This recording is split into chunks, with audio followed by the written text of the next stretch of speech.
Parmi eux, on retrouve des plombiers, des infirmières, des pompiers et aussi des fonctionnaires. Ils sont âgés entre 18 et 58 ans et tous ont un point en commun. Ils sont membres de Recherche Sauvetage Québec Métro. Gaëtan, tu me fais signe quand t'es prêt. OK.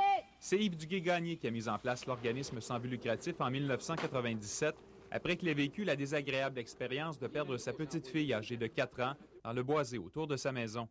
J'ai trouvé que les ressources pour nous aider, là, il n'y en avait pas beaucoup. Je dis que la petite fille, on l'a retrouvée au bout de 2 heures. C'était un cadeau merveilleux, puis je comprends très bien la détresse des gens. Fait que quand on va travailler dans les situations de disparition, je sais très bien ce que la famille vit. Les 52 bénévoles que compte l'organisme sont tous formés pour faire du ratissage en forêt, avec entre autres des cours de premiers soins et de lecture de cartes et de boussoles. Mais au-delà des qualifications, le désir d'aider reste la motivation première pour plusieurs d'entre eux. C'est le sentiment d'utilité.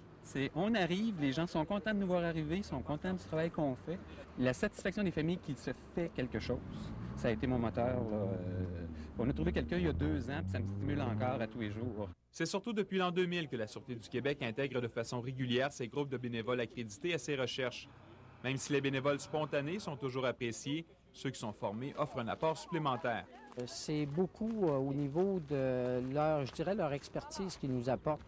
En plus, ils raccourcissent dans beaucoup de cas le temps pour la recherche, parce qu'on sait qu'une recherche, ça devient toujours une situation d'urgence. Pour bien répondre à la demande, plusieurs bénévoles comptent sur une bonne collaboration de leurs employeurs, qui peuvent être appelés à les laisser partir à tout moment, ce qui est arrivé fréquemment depuis quelque temps.